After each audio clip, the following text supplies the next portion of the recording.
Coucou tout le monde, j'espère que vous allez bien. Je vous retrouve pour ce nouveau thème qui vous intéresse parce que vous me le demandez depuis longtemps. Je refais une version de la vidéo en meilleure qualité parce que la dernière fois que je l'ai enregistrée, je crois que c'était incompréhensible vu le rhume que j'avais. Donc aujourd'hui, on va parler d'intuition. On va revenir sur quelques clés, quelques outils pratiques pour développer son intuition, savoir quand c'est mon intuition qui me parle, écouter cette grande partie de nous qui est sage et qui a toutes les réponses. Si vous voulez apprendre à faire des choix plus rapides, plus intuitifs, et aussi à vous reconnecter au monde qui vous entoure, parce que d'après moi, l'intuition passe aussi par les signaux extérieurs, et bien cette vidéo est faite pour vous. Je suis Stéphanie Dordain et pour ceux qui ne me connaissent pas, je partage sur cette chaîne des séances d'hypnose et de méditation pour se reconnecter à soi et activer toutes vos ressources intérieures. Passionnée de comportement humain et de spiritualité, à travers mes livres et coffrets audio, je vous transmets des outils pour vivre en harmonie avec soi et le reste du monde. Pensez à vous abonner pour recevoir toutes les semaines votre nouvelle vidéo. Je vous souhaite un merveilleux voyage vers vous-même. Donc, récapitulons. L'intuition, qu'est-ce que c'est ? L'intuition, c'est écouter cette grande partie intérieure, parce qu'en nous, il y a plusieurs parties. Cette partie beaucoup plus sage, cette partie beaucoup plus connectée, cette partie inconsciente, qui a une vision au-delà des formes, au-delà du temps, une vision beaucoup plus lointaine en fait des situations, et qui va vraiment savoir ce qui est bon pour nous. C'est un petit peu comme s'il y avait un géant au-dessus de nous, comme si on n'était qu'une petite partie, qu'une jambe, on va dire, de notre être, et qu'il y avait une autre partie de nous qui était beaucoup plus haute et qui avait une vision beaucoup plus globale du futur, du passé et d'une situation. Et donc, certaines fois, elle nous poussait avec cette petite voix intérieure à prendre une direction, à faire un choix. Et on ne sait pas trop pourquoi elle nous pousse à ça. Ça peut nous faire peur, mais pourtant, si on y va, eh ben, ça nous amène que des bonnes choses derrière, comme si l'intuition nous avait guidés, comme si c'était déjà écrit, comme si elle savait déjà ce qui allait se passer. L'intuition, d'après moi et mes croyances, c'est notre âme, notre grand nous qui nous parle. Notre grand nous, donc qui a une vision en plusieurs dimensions, sur plusieurs plans, et qui sait déjà quel est notre chemin, et qui nous fait prendre en gros un chemin un peu plus facile. Même si de toute façon, dans tous les cas, on arrive toujours au même résultat, parce que la destinée, c'est comme un boomerang, elle finit toujours par revenir à son propriétaire. Ça y est, je l'ai placée, une de mes citations. Je l'adore celle-là parce qu'elle me fait... Je trouve que c'est vraiment la vie en fait. On a beau prendre 10 000 chemins, se prendre des murs, à la fin, on revient toujours là où on doit être. Donc l'intuition, apprendre à l'écouter, c'est hyper pratique, c'est hyper important parce que ça nous évite des tours et des détours et ça nous permet vraiment de reprendre confiance en nous parce qu'on fait des choix beaucoup plus rapidement, beaucoup plus intuitifs et ça nous permet d'aller sur des sentiers qui répondent vraiment aux besoins de notre âme, de notre enfant intérieur et donc on est sur une sphère beaucoup plus joyeuse, beaucoup plus saine, beaucoup plus douce, beaucoup plus humaine et beaucoup plus dans l'amour inconditionnel. Et je trouve que c'est le meilleur chemin à prendre, d'après moi en tout cas. Alors parmi les techniques et les astuces et les étapes pour développer votre intuition et déjà savoir si c'est votre intuition ou pas, la première étape, ça va être des moments de vide. Vous devez apprendre à faire le vide. Ça sert à rien de vouloir répondre à une question intuitive sur un moment très rapide. Si ça fait 1 heure que vous vous posez la question et que vous êtes dans une montée de stress, ça ne marchera pas. Le mental aura vraiment pris le relais. Vous devez apprendre à faire le vide. Pourquoi ? Parce que l'inconscient, ce grand être à l'intérieur de nous, il commence à prendre la place et à s'exprimer lorsqu'il ressent un vide. Si on est trop dans la pensée, trop dans le mental, il n'a pas de place pour s'exprimer. Et l'inconscient, il adore combler les vides. Il déteste le blanc. Si je vous dis, ne pensez pas à ça. Ne pensez pas à ça, oui, cette chose-là très importante pour vous. Maintenant, oui, cette chose-là qui vous est arrivée, qui était très importante, ce moment précis de votre vie, qui a du sens pour vous maintenant. Là, en vous, vous êtes en train de vous dire, mais qu'est-ce qu'elle me raconte, de quel moment elle parle, quoi ce vide, quoi, vous allez chercher. Votre inconscient, il déteste le vide. J'utilise des mots particuliers. Donc, il va essayer de chercher de quel moment il s'agit. Et peut-être même que parmi vous, il y en a qui déjà ont été chercher un moment clé de votre vie. Peut-être que certains ont vu une image, peut-être qu'il y a un mot qui est passé rapidement. Gardez-le, c'est important. C'est qu'on est sur des moments clés. Vous voyez votre inconscient, il n'aime pas le vide. Il va toujours chercher à combler. Et dans les techniques d'hypnose de langage, et vous me l'avez demandé d'avoir plus d'informations sur l'hypnose, je vous rappelle que j'ai fait une playlist qui s'appelle « Apprendre l'hypnose ». Il y a 9 épisodes où je vous apprends toutes les bases pour utiliser l'hypnose au quotidien pour vous et pour vos proches. Donc, je vous invite vraiment et je vous recommande de recommander cette playlist. Donc, cet inconscient déteste le vide, il va venir combler. En laissant un vide à l'inconscient, à notre âme, on lui laisse l'opportunité de venir nous parler. C'est comme si vous parlez à quelqu'un. Si vous lui laissez l'espace pour parler, il va vous dire ce qu'il a à vous dire. Si vous attendez que vous lui laissez un vide, il va s'exprimer. Eh bien, l'intuition, c'est pareil. L'intuition, l'inconscient, l'âme, c'est pareil. Laissez-lui du vide. Et pour lui laisser du vide, il faut travailler, il faut s'exercer tous les jours à travers des méditations, des exercices, à créer des espaces de vide. Pour ça, je vous mets en lien juste maintenant un petit lien qui s'affiche avec plusieurs vidéos, ma méditation du matin, ma méditation pleine conscience pour être dans l'instant. J'en ai fait plusieurs qui durent 10 minutes qui vous permettent vraiment de faire le vide. Passer par là avant d'avoir une réponse intuitive, c'est très important. La deuxième étape que je vous conseille de faire, c'est si vous vous entraînez et que vous avez l'habitude de réussir à faire le vide, à vous poser, etc., vous pouvez créer un ancrage. C'est-à-dire que toutes les fois où vous méditez, vous pouvez créer, dès que vous êtes dans cet état de calme intérieur, de connexion à tout ce qui est autour de vous et de vide de pensée, donc vous ne pensez plus à rien, vous êtes pleinement là, dans la pièce, dans l'espace, vous êtes juste conscient de tout ce qu'il y a autour de vous, vous êtes là pleinement, faites un geste. Un geste assez symbolique, soit vous pressez votre pouce et votre index, soit vous posez votre main sur votre cœur, ça peut être un bon geste. Et tenez ce geste au moins une vingtaine de secondes et intérieurement, essayez de créer un fil invisible, d'associer ce geste à ce moment de calme et de vide. Vous allez créer ce qu'on appelle un ancrage, ce qui vous permettra, en gros, en refaisant ce stimulus sensoriel, donc soit le presser vos doigts, soit de mettre la main sur votre cœur, en le répétant tous les jours après un moment de calme et de vide, en fait, votre cerveau il va faire un lien, il va dire ce geste m'amène à ce résultat. C'est ça un ancrage. Ce stimulus sensoriel m'amène à cet état intérieur. Et en fait, le fait de répéter ce geste, ça va devenir un automatisme. Ça veut dire qu'au bout d'un certain moment, plus vous le faites, eh bien, quand vous ferez ce geste, immédiatement, votre cerveau va dire « Ok, ce geste est égal à cette sensation intérieure. » Donc, il va, vous amener la sensation de vide et de pleine conscience. Ça voudra dire quoi? Ça voudra dire que pour avoir des résultats intuitifs plus rapidement, quand vous en aurez le besoin, vous n'aurez pas à refaire la séance de 5 à 10 minutes de pleine conscience. Comme vous serez habitué à ça, vous ferez votre geste, vous respirez profondément 2-3 fois. Vous verrez que l'état de vide va se mettre en place. Et là, instantanément, on fera la troisième étape qui est l'exercice du tableau blanc. Du tableau blanc ou du tableau noir. C'est un exercice visuel. Donc, c'est très pratique pour les gens qui sont visuels. Où j'imagine un tableau qui est blanc devant moi, qui est noir. Ou blanc, comme un tableau scolaire ou un tableau Velleda, peu importe. Je focalise vraiment sur un tableau blanc. Il faut qu'il n'y ait rien qui s'écrive dessus. Si mon cerveau commence à créer des choses, c'est pas bon, j'efface intérieurement. Et là, avant de faire cet exercice visuel, bien sûr, vous aurez peut-être mis l'intention d'avoir une réponse, vous aurez peut-être posé votre question à haute voix, ou vous pouvez aussi tout aussi bien noter votre question sur un petit bout de papier que vous mettez dans votre main, dans une des mains, gauche ou droite, peu importe, avant de commencer votre méditation ou de faire votre geste ancrage si vous êtes déjà habitué à faire le vide. Vous gardez ce papier dans la main, par exemple. C'est très facile pour démarrer. Et ensuite, donc, troisième étape, vous avez fait le vide, vous avez fait votre ancrage, vous visualisez ce tableau blanc. Et là, vous demandez intérieurement à votre cœur, à votre âme, à votre intuition, à haute voix ou intérieurement, donne-moi la meilleure réponse, s'il te plaît. Guide-moi. Vous mettez juste cette intention. Si vous n'avez pas le papier dans votre main, vous posez la question à haute voix. Si vous avez le papier dans votre main, vous ne posez pas la question, vous dites juste « guide-moi ». Et vous laissez un dessin, un mot, un oui, un non. Vous laissez votre tableau, vous imaginez que vous ouvrez les vannes et vous le laissez se dessiner. Vous laissez le dessin apparaître. Vous allez voir que après avoir mis l'intention « guide-moi » ou après avoir posé votre question, vous allez avoir immédiatement, instantanément, très rapidement, un dessin qui va apparaître ou un mot ou un oui ou un non. C'est les premières secondes dont on parle.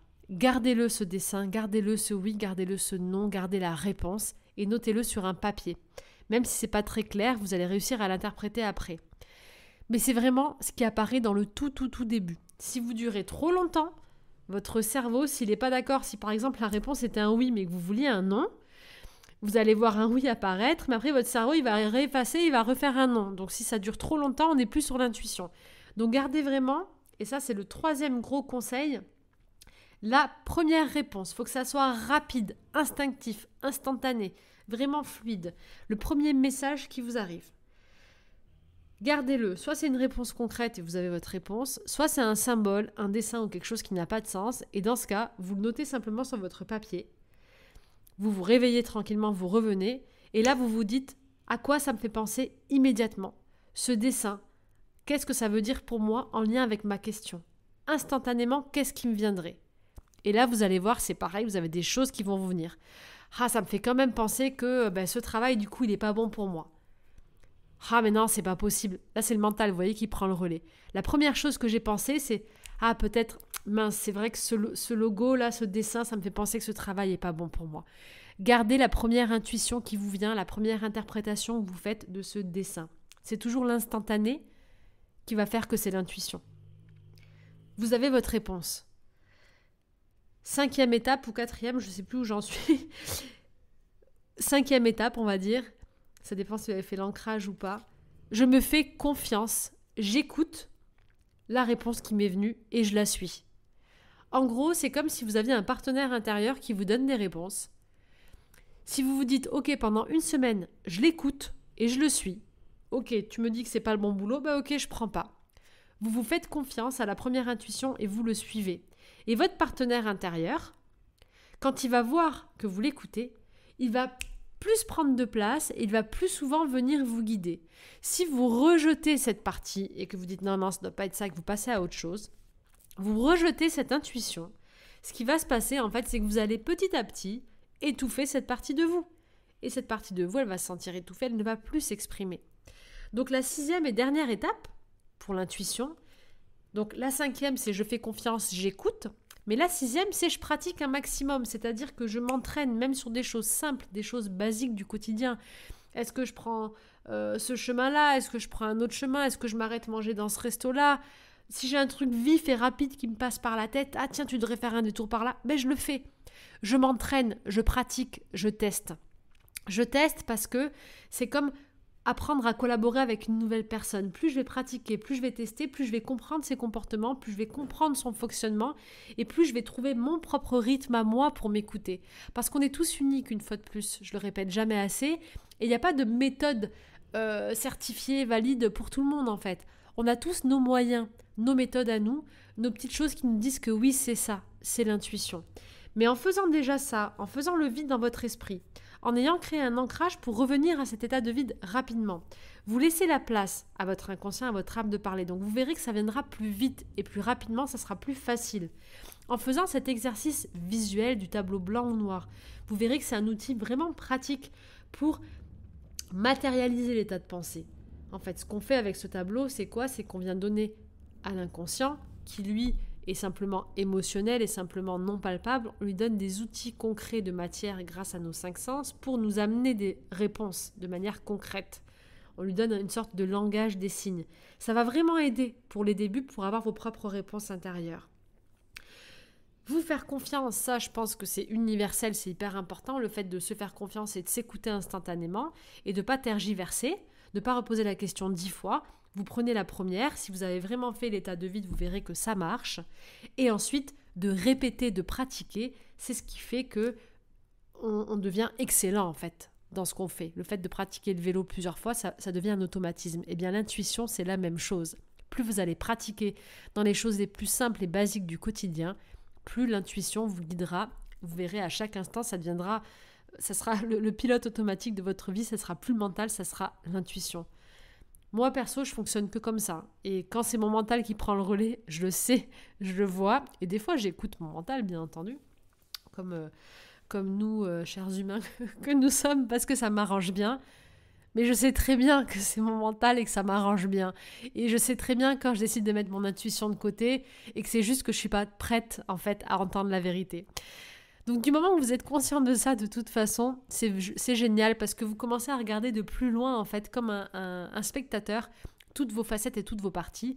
Et quand on commence à voir toutes nos parties de plus loin, je crois qu'on commence à gagner en confiance et à gagner cette bataille avec l'ego et ce mental et à se dire ouais, c'est bon, j'arrive à me voir, j'arrive à me remettre en question. Je sais que là, c'est pas mon intuition, je sais que là, c'est mon mental, mais c'est ok. Je suis en train d'apprendre, je suis pas parfaite, mais au moins je sais, en fait, je suis consciente. Parce que le fait d'être conscient des choses, je pense que c'est le plus important, quoi qu'il arrive. La dernière chose, la dernière clé qui pour moi est très importante, c'est ce que j'appellerais la 7e clé. C'est les intuitions vont toujours venir aussi être confirmées par le monde extérieur. Votre âme, elle est connectée au tout.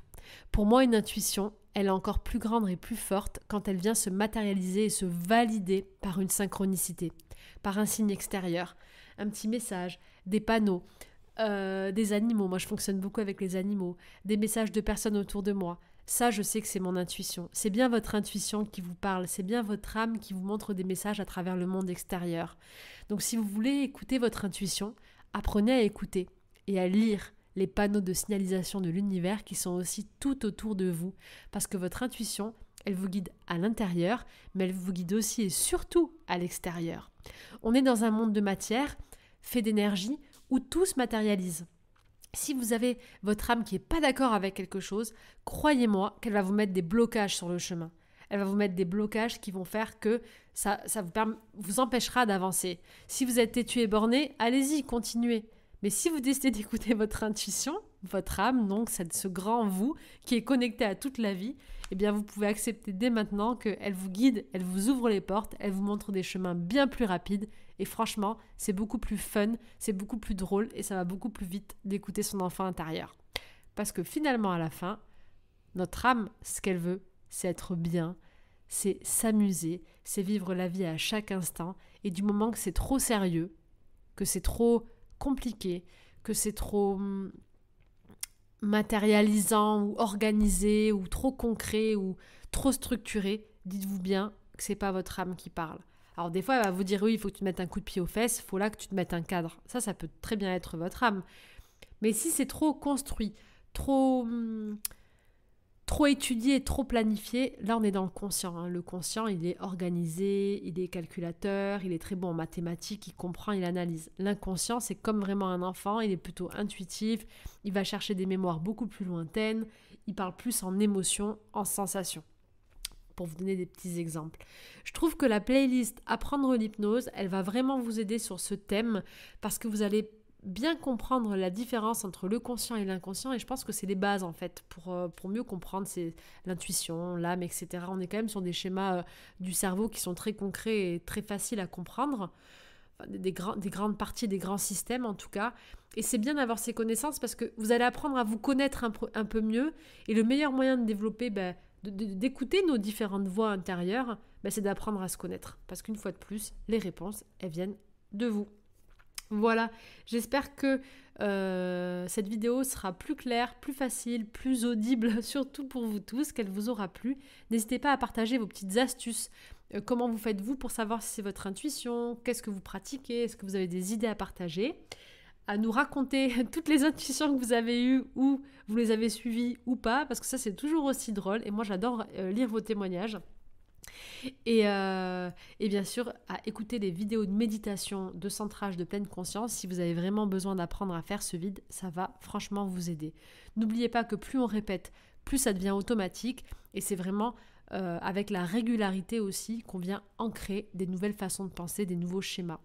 De la même façon qu'on crée des mauvais ancrages négatifs à force de se répéter qu'on est nul, qu'on n'est pas bon, etc., on finit par le croire, eh bien l'effet inverse est aussi vrai. À force de pratiquer à faire le vide, à se dire que notre intuition elle est géniale, à force de se dire qu'on est guidé, qu'on nous protège, qu'on a de la chance, qu'on va réussir et qu'on est extraordinaire, croyez-moi que vous allez finir par y croire et à vous rendre compte que surtout tout ça c'est bien vrai.